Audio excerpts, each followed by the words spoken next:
You may remember certain traumatic events when you were much younger. Maybe you hurt yourself badly. Maybe you had a near-death experience. Have you ever wondered why you can remember these things so clearly, but you can't remember the things you learned? Well, cortisol, a hormone released in response to stress, plays a role in this process. And we will be learning how to use this to our advantage in order to improve our grades. While stress can generally have negative effects when we think about it into learning and education, there is a concept called optimal stress or eustress. And this suggests that a moderate amount of good stress can actually improve cognitive function, including memory, under certain conditions. Here's an explanation of how cortisol can improve our memory function. Cortisol is released by the body during stressful situations as part of our fight or flight response. It interacts with our brain's memory centers, and cortisol helps to prioritize and enhance the encoding and retrieval of emotionally significant memories, hence why we remember traumas so well. This is the Yerkes-Dodson curve, I don't know how to say it, and this describes the relationship between stress and performance. It suggests that a moderate amount of stress can lead to enhanced performance,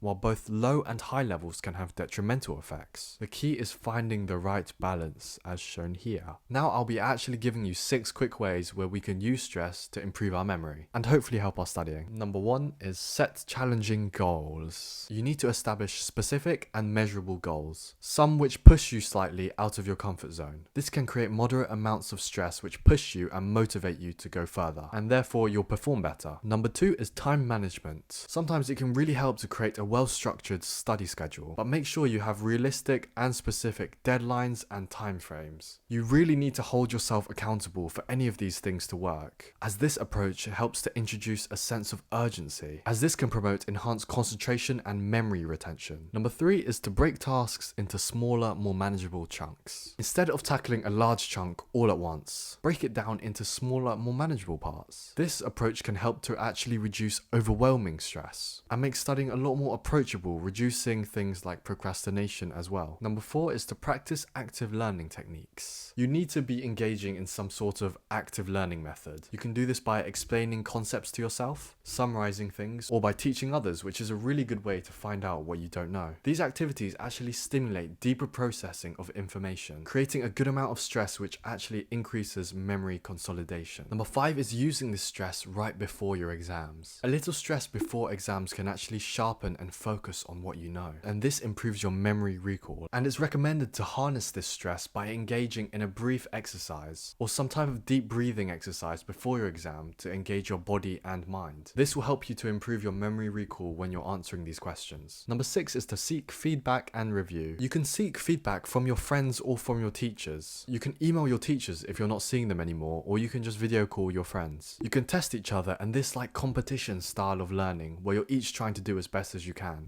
introduce a manageable level of stress which motivates you to refine your understanding and memory on the subject. But please, please, please remember that it's so important to maintain a healthy balance and to not let this stress become overwhelming. We don't want negative stress called distress to overpower us and make us feel terrible. We can avoid this by remembering to take frequent breaks, practice some self-care things we enjoy, and seek support when needed, maybe talking to family or friends. Also, every individual responds differently to stress, so it's essential to find what works well for you and then adjust your approach accordingly. I personally find that I work better under stress, but you may feel the exact opposite, so just please be aware of this. If you've learned something new, then please consider liking the video and subscribing. Good luck in your exam revision. Tell me how it goes.